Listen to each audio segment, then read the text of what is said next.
8월 28일 토요일 아침이 되었습니다. 오늘은 잠언 15장 28절부터 33절까지 말씀 보도록 하겠습니다. 잠언 15장 28절 말씀부터 읽겠습니다.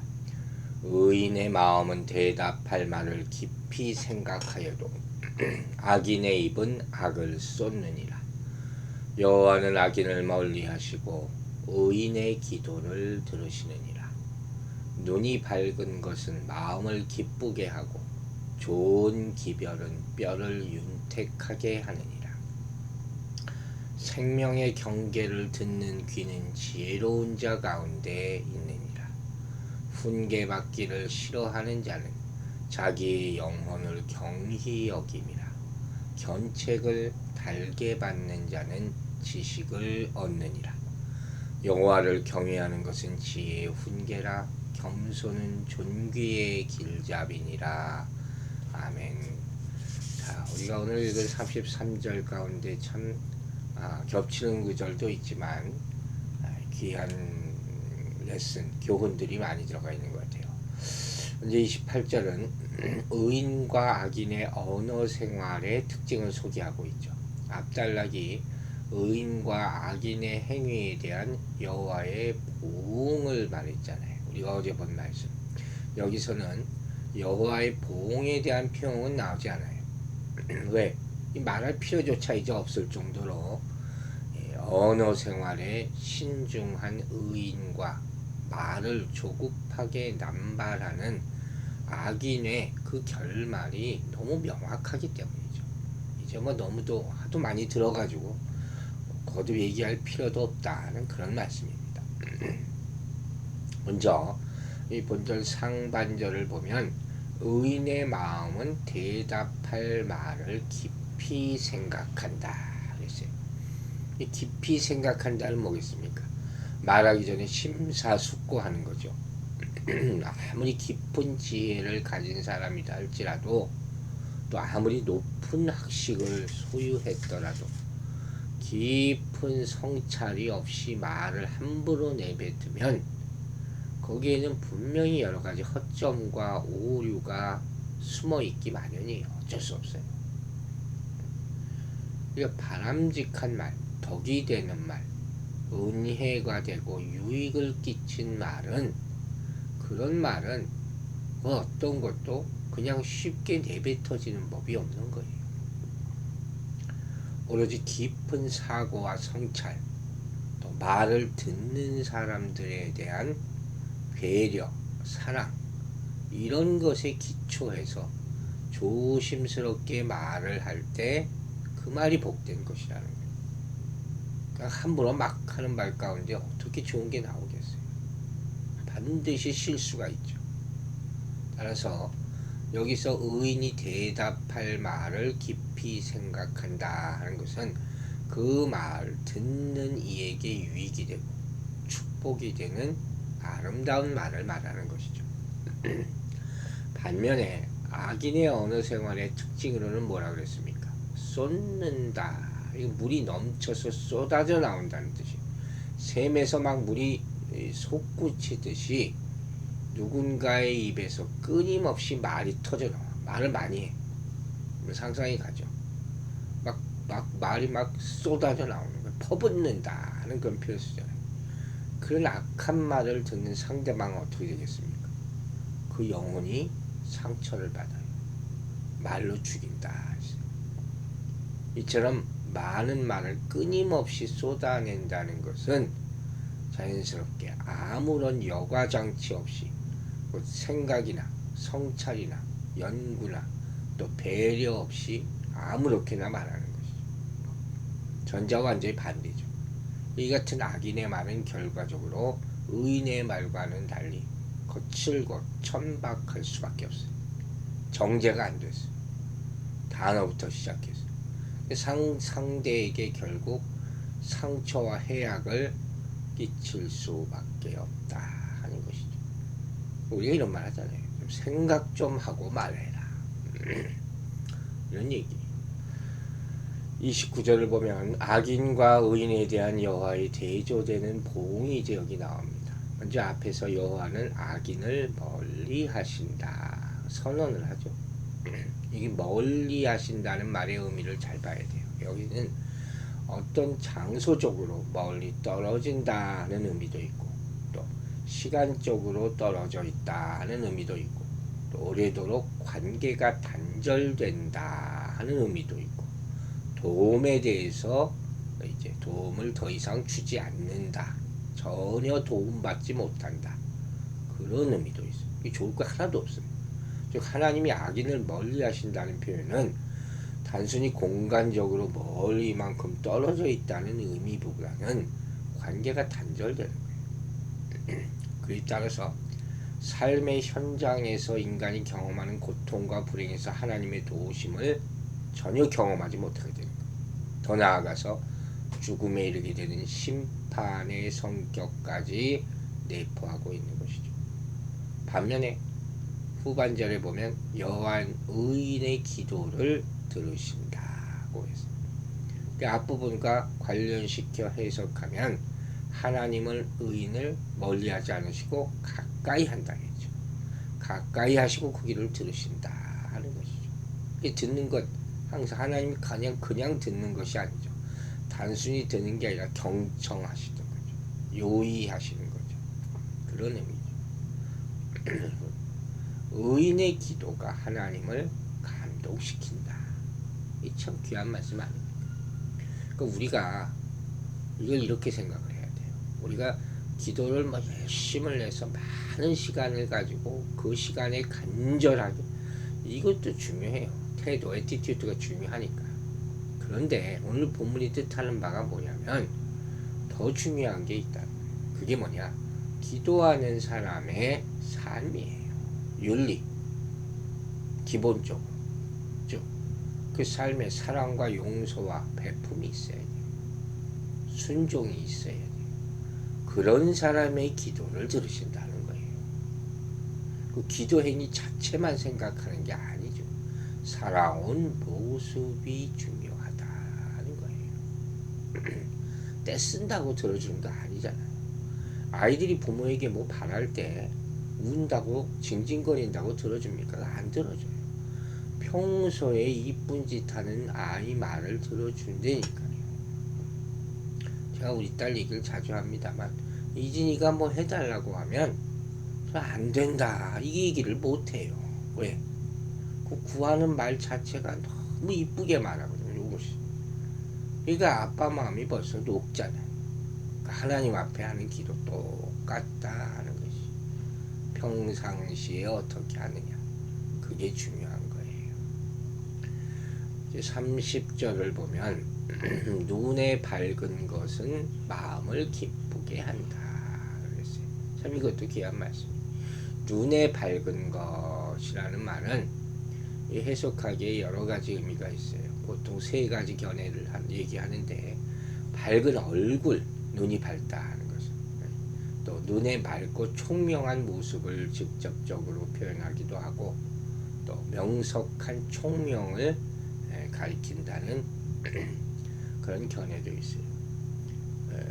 이 가운데 첫 번째, 이 밝은 얼굴을 의미한다는 그런 해석의 근거에서 한번 생각을 해보려고 합니다. 눈에 밝은 것이 밝은 얼굴을 의미한다고 할 때, 여기서 마음이 기쁜 주체는 밝은 얼굴을 대면한 사람이 되는 거예요. 그게 중요한 거예요. 사람의 밝은 표정은 그 자신도 살리고 그 얼굴을 보는 다른 사람의 마음까지 기쁘게 한다. 이거예요. 아시겠죠? 이런 말들 하잖아요. 억지로라도 자꾸 웃으려고 하다 보면 나중에는 저절로 얼굴에 미소가 떠오른다. 그거예요. 웃고 삽시다 하는 거죠. 이 웃는 모습이 나중에 가면 진짜 모습이 될 수가 있다는 것이죠. 여러분, 행복한 얼굴, 명랑한 태도, 이건 다른 사람에게 즐거움을 줍니다. 이 경험을 통해서 우리가 많이 알 수 있죠. 그러니까 표정이 밝은 사람을 보면 기분이 좋아지지 않습니까? 반대로 항상 표정이 밝질 못해 우울해. 그런 사람 보면 나도 우울해지는 거예요. 무겁고. 서비스업에 종사하는 사람들은 열심히 연습합니다. 안녕하세요 인사, 웃는 연습, 밝은 표정 짓는 연습. 이거 왜 그렇습니까? 물건을 사오는 소비자로 마음을 밝게 만드는 거죠. 기분이 좋게 있어야지 하나라도 사주고 싶지. 그런 거죠. 여러분 어두운 표정을 지고 살아가면 서로에게 좋은 감정이 생길 수가 없는 거예요. 얼굴 항상 찡그리고 있어. 아픈 얼굴이야. 그 얼굴 보고 싶겠습니까? 애정이 생길 수가 있겠냐는 거예요. 누가 그걸 좋아하겠어요? 심지어 자기 자신도 거울 보면 그 얼굴 싫을 거예요. 눈을 항상 이렇게 삐딱하게 보는 사람들이 있어요. 똑바로 사람 얼굴 보지 못하고. 이거 아주 안 좋은 거예요. 보기 흉합니다. 그러므로 우리는 다른 사람을 대할 때도 밝은 표정을 가져야 된다. 특별히 그리스도인들은 더 그래요. 우리는 영생을 확증받고 하나님의 나라를 소망하는 성도 아닙니까? 그러면서 살아가지 않습니까? 그런데 어두워? 그 앞뒤가 안 맞는 얘기죠. 우리가 정말 구원의 은총을 입은 사람들이라면 그 얼굴 표정이 밝지 않을 수가 없는 거예요. 스데반 생각나잖아요. 천사의 얼굴과 같았다. 여러 가지 상상이 갑니다만 어두운 얼굴은 아닐 거예요. 여러분, 우리는 성도로서 받은 축복과 은혜가 있어요. 그 얼굴을 표현할 수 있는 삶이 되어야 된다. 그래야지 다른 사람들에게 좋은 영향력, 긍정적이고 희망적인 영향력을 끼칠 수가 있다 하는 것이. 눈은 마음의 창이라 했습니다. 기쁨을 주는 것. 웃는데 돈 드는 거 없어요. 밝은 얼굴 하나로 한 사람을 구제할 수 있다고 했어요. 반면에 얼굴이 어두우면 상대방에게 근심 걱정을 끼치게 되는 거예요. 이걸 알아야 돼요. 또 그 다음에도 깊은 의미가 있어요. 좋은 기별은 뼈를 윤택하게 하느니라. 윤택하게 한다는 말은 뭐 살찌다, 기름을 바르다, 그런 원어적인 의미가 있겠죠. 지혜서를 보면 번영을 상징하는 표현으로 자주 설명됩니다. 윤택하다. 본문에서는 이 단어가 물질적인 풍요를 의미한다는 표현으로 사용되지 않는 것 같아요. 오히려 사람의 일부를 직관적으로 가리키는 단어들을 가리킨다고 볼 수 있어요. 사람의 일부를 가리키는 단어들, 즉 눈이나 마음이나 뼈, 기별, 이런 거죠. 그러니까 본문에서 윤택한다 하는 말은 사람의 몸과 마음을 강건하고 부유하게 만든다. 즉 좋은 기별이 여러 번 반복해서 좋은 소식이 들려올 때 사람을 세우는 뼈가 건강해진다. 그렇겠죠. 좋은 소식을 많이 들으면 기쁘잖아요. 마음이 기쁘면 건강해지는 거죠. 그런데 여기서 좋은 기별, 이게 뭘까요? 우리 그리스도인에게 복음이에요. 이걸 알아야 돼. 기쁜 소식. 그죠? 그러니까 복음을 들으면 생명을 얻게 된다. 살아나게 된다. 소망이 되고 미래적인 일이 되는 거예요. 얼마나 귀한 말씀입니까? 여러분, 그런 옛날에 그런 TV에서 본 것 같아요. 죽어가는 시든 꽃들도 좋은 음악을 들려주니까 다시 살아나더라고요. 하물며 생명의 말씀을 들으면 어떻게 되겠습니까? 주님이 오신다는 소식이 가장 기쁜 소식일 거예요. 죄사함 받았다 하는 소식이 가장 감격적인 말씀일 것입니다. 이런 기별을 듣게 되기를 바랍니다. 31절은 생명의 경계를 듣는 자의 유익에 대해서 말합니다. 이 경계라는 것은 견책이죠. 질책. 이런 얘기 지금 우리가 계속 들었어요. 생명의 경계라는 것은 지혜자의 견책, 질책, 교훈을 말하는 것이죠. 생명해라는 말이 수식어가 들었기 때문에 지혜자의 교훈이 단순한 처세술이나 지식이 아니라 생명과 직결된 것이다. 반드시 들으라는 얘기예요. 이게 삶을 풍성하게 하는 견책이 될 수도 있고 근본적으로는 참된 삶을 살 수 있는 길을 보여주는 교훈이죠. 또 듣는 귀라 하는 것은 여기서 생명의 경계를 듣기만 하는 것이 아니라 그 경계를 충분히 이해하고 순종한다 하는 거죠. 이게 듣는다는 의미에 경청하다는 의미도 있고 순종하다는 의미까지 포함되어 있다는 그런 말씀이죠. 이제 생명의 길을 제시하는 경책을 잘 듣고 행하는 자가 결국은 축복을 누리게 된다는 거예요. 지혜는 스스로 깨치는 게 아니에요. 선포되는 말씀에 대한 바른 수용, 여기에 대한 자발적이고 철저한 순종에 따라 이루어진다는 거예요. 즉, 이 말씀은 지혜가 이론적인 지식의 습득에 머무는 것이 아니라 행함을 통해서 완성된다 하는 사실을 알려주는 것이죠. 이제 32절을 보면 훈계받기를 싫어하는 자는 자기의 영혼을 경히 여김이라. 하나님의 말씀 듣는 것을 싫어하는 사람, 그죠? 이게 뭐 어떻게 되겠어요? 가볍게 여긴, 경히 여긴다. 증오하는 거예요. 경멸하는 것이죠. 그럼 그 사람은 결국 그 영혼이 멸망의 길로 나아갈 수밖에 없는 거예요. 말씀이 뭡니까? 죽음을 향해 나가는 인생을 다시 영생의 길로 가게 만들어주는 거예요. 인간이 타락으로 인해서 모든 인간이 죽게 되어 버렸잖아요. 이게 숙명이에요. 그런데 하나님은 인생이 이처럼 허망하게 죽는 것을 기뻐하지 않으셨어요. 그래서 당신의 말씀 가운데 생명을 보존할 수 있는 방법을 주셨고, 누구든지 하나님의 말씀에 순종하기만 하면 구원받고 영생 얻을 수 있다, 이렇게 말씀하셨어요. 그러므로 이 훈계의 말씀을 우리는 기쁘게 받고 순종해야 할 줄로 믿습니다. 마지막으로 33절은 지혜가 가르치는 훈계의 핵심이 여호와를 경외하는 것이다. 많이 들은 얘기죠. 여호와를 경외하는 것이 지혜의 근본이라고 했으니까. 이 축복이, 이렇게 겸손한 자에게 주어지는 축복이 바로 뭐라고요? 존귀다, 높임을 받는다는 거예요.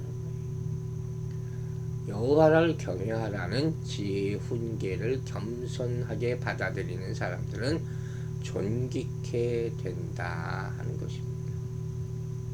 반대로 겸손이 존귀의 길잡이라, 반대로가 아니죠. 이 말을 하는 거죠. 후반전은 여호와를 경외하는 자의 전형적인 특징이 바로 겸손이죠. 존귀는 부귀, 번영 이런 뜻이죠. 존귀의 길잡이다. 길잡이는 문자적으로 얼굴이에요. 즉 사람이 앞에도 얼굴 들었잖아요.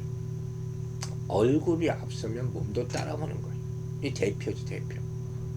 그 빗대서 하는 얘기. 겸손이 있으면 뒤이어서 필연적으로 존귀가 따르게 된다는 것이죠. 결국 겸손이 그 사람으로 하여금 존귀함의 축복을 누리게 한다 했어요. 여러분 들었죠? 교만은 패망의 선봉이다. 절대로 교만한 자는 축복받지 못합니다. 겸손하면 존귀함을 얻게 될 줄로 믿습니다. 기도하겠습니다. 아버지 하나님, 오늘 인생에 꼭 필요한 말씀들 주심을 감사드립니다. 한 주간의 삶을 정리하는 이 아침에 아버지, 우리가 주의 말씀으로 돌아보게 하여 주시옵소서. 특별히 우리가 어떻게 살았는지 돌아보고, 거울을 보고 내 얼굴을 보고 내 표정과 내 말이 어떠했는지, 내 말과 내 얼굴을 보는 사람들 과연 어떻게 생각하고 어떻게 대했을까 생각하고 반성하는 시간 되게 하여 주시옵소서. 우리가 보고 듣는 것으로 말미암아 많은 생각을 하고 살아가게 됩니다. 또 내가 말하는 것, 내가 짓는 표정이 상대방을 기쁘게 할 수도 있고 아프게 할 수도 있습니다. 우리 언어 행실 더 또 조심하게 하여 주시고 우리의 생각, 우리 얼굴 표정으로 말미암아 다른 사람을 기쁘게 할 수 있는 그런 삶이 되게 하여 주시옵소서. 우리 성도들 어디 있든지 건강 축복하여 주시고 아픈 가운데서도 잘 견뎌내게 또한 아버지께서 도와주시옵소서. 내일 거룩한 주일을 맞습니다.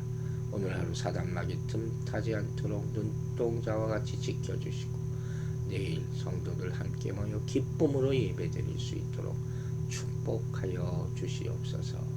감사드리며 예수 그리스도의 이름으로 기도했습니다.